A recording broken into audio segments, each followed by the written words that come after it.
Assalamualaikum warahmatullahi wabarakatuh. Nama saya Yudi Saputra dari kelompok 2.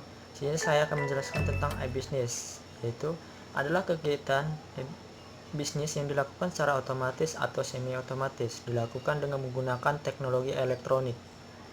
E-business memungkinkan suatu perusahaan untuk berhubungan dengan sistem pemrosesan data internal dan eksternal secara efisien dan fleksibel. E-business juga dapat dipakai untuk berhubungan dengan supplier dan mitra bisnis perusahaan, serta memenuhi permintaan dan melayani kepuasan pelanggan secara lebih baik.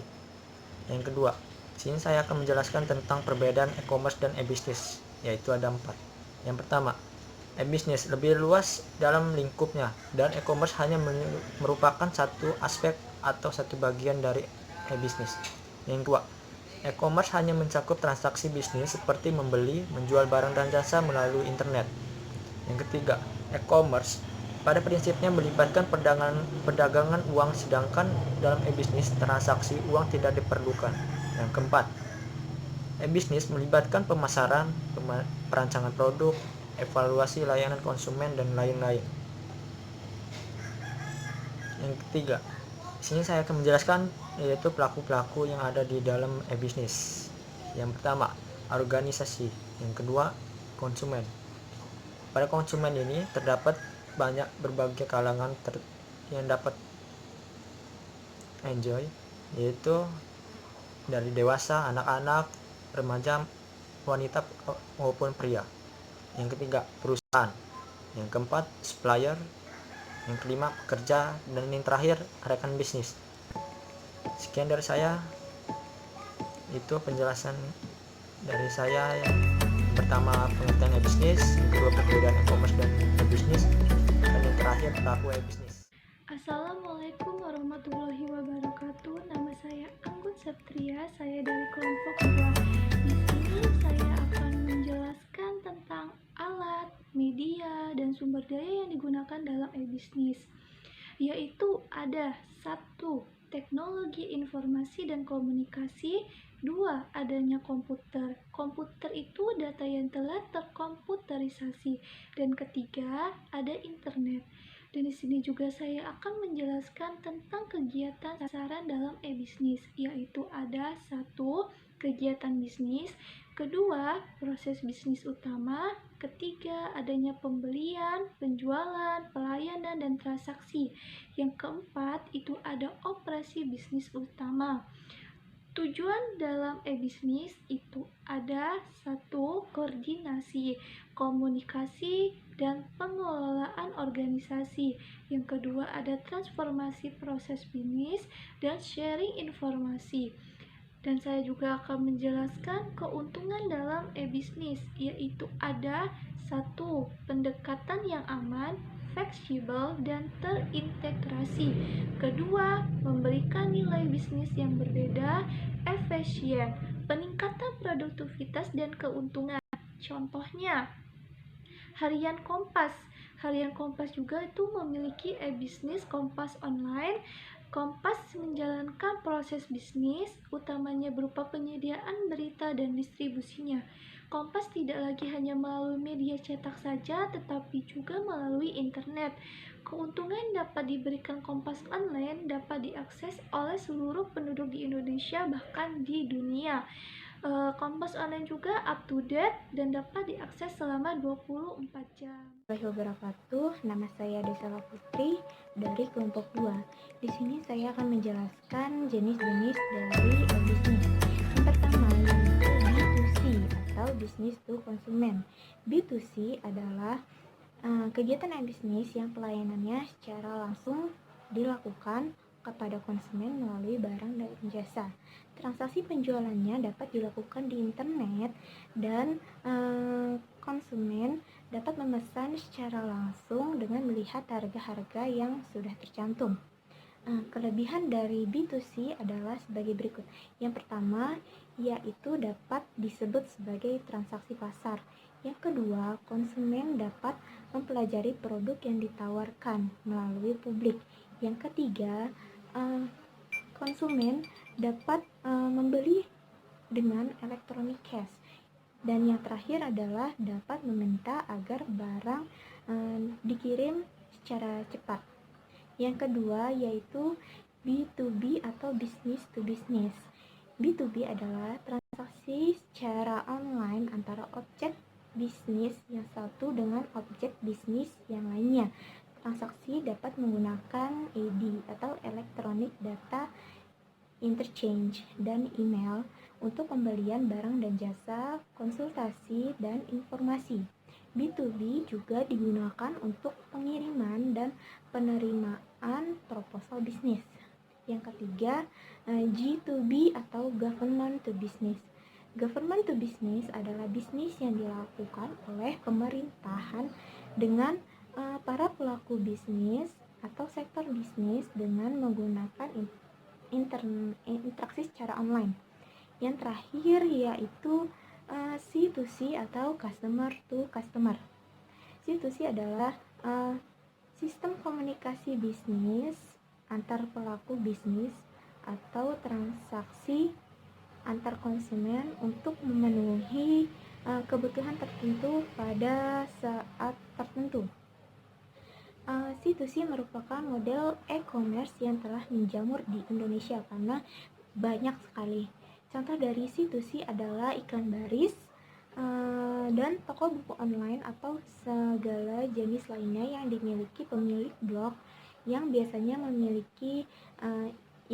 biasanya lebih memanfaatkan blog sebagai tempat jualan karena para pebisnis dapat lebih mudah memasarkan produknya melalui blog-blog dan ditawarkan secara langsung kepada konsumen. Warahmatullahi wabarakatuh. Perkenalkan, nama saya Wendo Yolanda. Saya dari kelompok 2. Di sini saya akan menjelaskan manfaat e-bisnis. Di sini manfaat e-bisnis itu terbagi menjadi 4, yaitu yang pertama, bagi perusahaan dan pembisnis perorangan. Di situ ada memperpendek jangka, memperluas pasar, memperluas mitra kerja, biaya terkendali, efisiensi, dan cash flow terjamin. Yang kedua itu ada bagi konsumen, efisien dan efektif, biaya terkendali, aman secara fisik, harga murah dan fleksibel. Yang ketiga, masyarakat pada umumnya, peluang kerja baru, wahana komunikasi. Yang keempat, bagi dunia akademik, tantangan baru, para peneliti pendukung untuk melakukan analisis terhadap penggagasan pada bisnis. Yang terakhir itu ada pembuka kerangka baru dalam penjualan jasa pendidik. Dan di sini juga saya akan menjelaskan hambatan-hambatan pada e-bisnis. Hambatan pada e-bisnis itu ada terbagi menjadi 7, yaitu yang pertama, harga produk tidak dapat lagi ditawar. Yang kedua, sarana prasarana belum memadai. Yang ketiga, masih sedikitnya SDM yang memahami dan menguasai implementasi dan konsep teknologi informasi. Yang keempat, jasa pengirim barang yang masih belum baik, dibutuhkan pembenahan. Dan yang kelima, banyaknya kejahatan untuk kartu kredit. Yang keenam, membuat konsumen menunggu. Yang ketujuh, e-bisnis masih dipandang sebelah mata.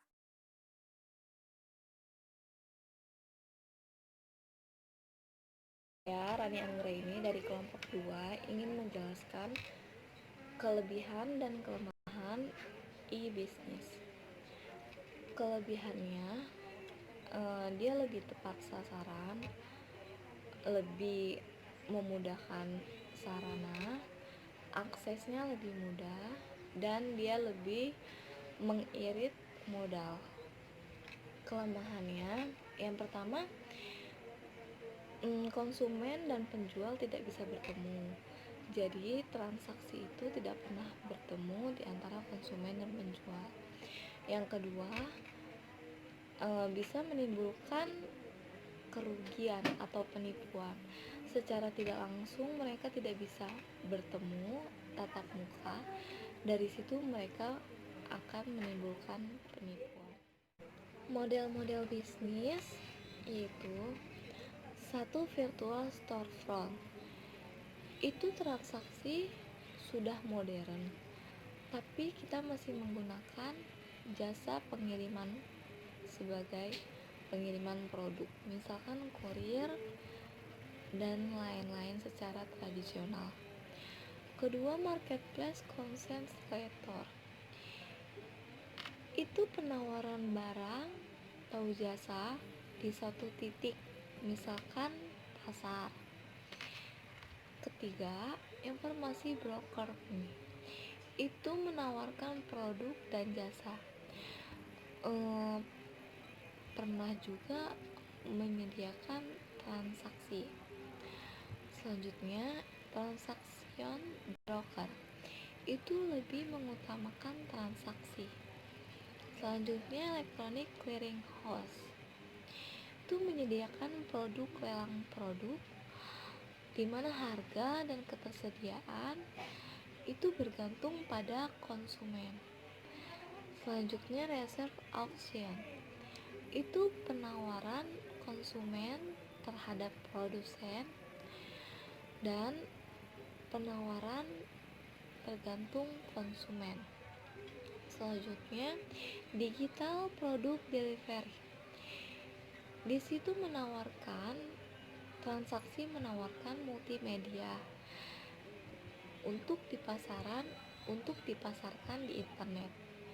Dan terakhir, content provider, di mana transaksi mendapatkan penghasilan melalui konten saja. Pengaruh e-bisnis. Pembeli lebih meningkatkan operasi transaksi. Mereka lebih cepat mendapat informasi harga, produk, gambar, dan sebagainya. Terus mereka lebih mengurangi jasa kurir atau jasa pengiriman karena lebih tepat efisiensi waktu yang mereka gunakan. Terus kalau dalam pemasaran, si penjual lebih mudah mengupload gambar atau produk yang baru yang ingin dijual. Sekian.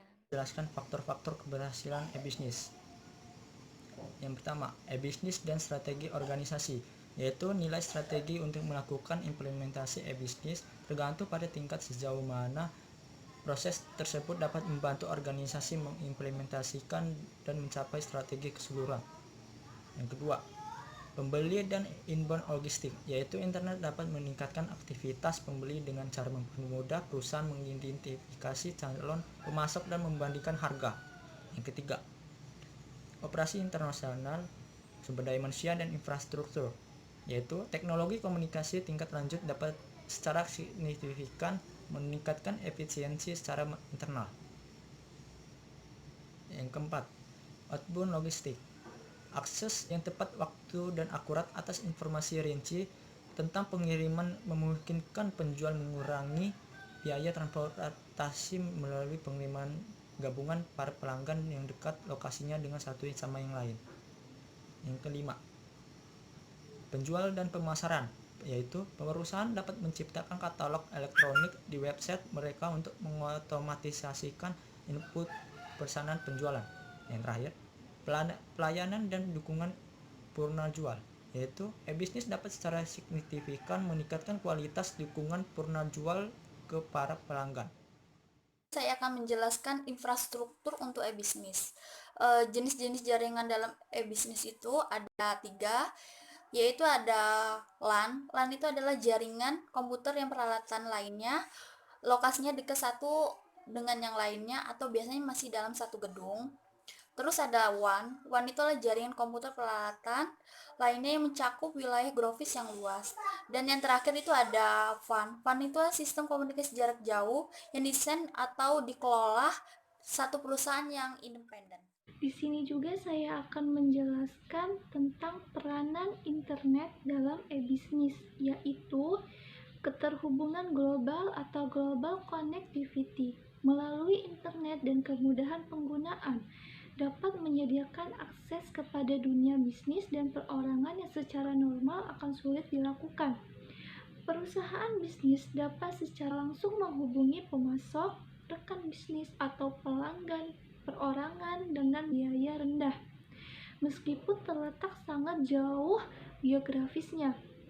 Begitu pula bagi pengusaha, mereka dapat mencari outlet baru untuk produk atau jasa yang ditawarkannya secara lebih luas. Karena internet itu memfasilitasi transaksi saling batas atau cross border transaction sehingga informasi mengalir lebih cepat. Selain itu, internet juga menyediakan media yang berbiaya rendah atau low cost medium bagi aliansi global dan organisasi maya atau virtual organization. Web merupakan tampilan antarmuka atau interface standar.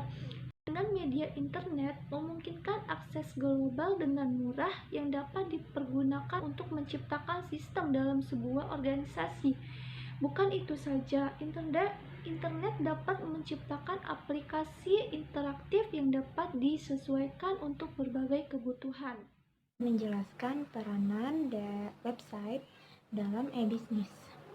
Website sangat berperan sekali dalam e-bisnis karena penjualan bisnis dapat dilakukan secara online melalui e-commerce. E-commerce merupakan bagian dari e-bisnis. Secara umum, e-commerce merupakan segala transaksi perdagangan atau perniagaan yang dilakukan menggunakan media elektronik. Jadi, kesimpulannya, peranan website dalam e-bisnis adalah segala bentuk penjualan online yang ditampilkan pada halaman website yang mempunyai domain name tertentu yang bisa ditampilkan pada halaman website dan dibuat semenarik mungkin agar semua konsumen dapat tertarik dan memesan produk yang ditawarkan. Jadi itulah mengapa website sangat berperan sekali dalam e-bisnis. Akan tutorial aplikasi kasir, yaitu sebagai langkah-langkah penjualan online. Saya akan membuka aplikasi kasirnya. Nah, di sini ada tampilan dari beranda. Nah, di sini ada beranda, transaksi, wilayah transaksi, dan lain-lain. Kita mulai saja untuk mulai jualannya. Ketik mulai jualan. Nah, di sini tinggal dipilih apa saja item-item yang ingin kalian jual atau yang dibeli. Misalnya saya pilih 3 item. Nah, di sini sudah 3 item. Di tulisan bawahnya ada tulisan tagih, yaitu berupa rupiah 228.000. Diklik saja. Nah, di sini sudah tertera tagihannya 228.000. Klik tunai. Nah, di sini pilih uang pasnya nominal berapa, dan sini saya akan pilih 240.000. Nah, transaksi berhasil. Inilah tampilannya transaksi berhasil. Ada kembaliannya 12.000, tunainya 240.000 yang saya ketik tadi. Saya ketik transaksi baru untuk memulai transaksi baru lagi. Untuk melihat riwayat transaksi yang tadi, klik beranda. Nah, di sini ada riwayat transaksi. Nah, dipilih riwayat transaksinya yang tadi yang paling atas. Nah, di sini tampilan struknya. Untuk mencetak struk bisa juga dapat langsung dicetak melalui Bluetooth atau via yang lainnya. Kalau misalnya via WA tinggal dikirim saja atau dicetak, klik saja cetak struk. Oh, itu Gojeknya, Pak.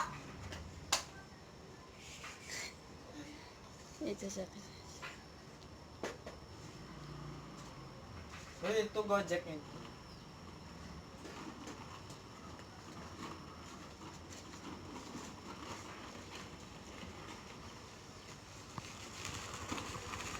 Dan Gojek, Pak. Iya, Pak. Iya, Pak. Siapa ya?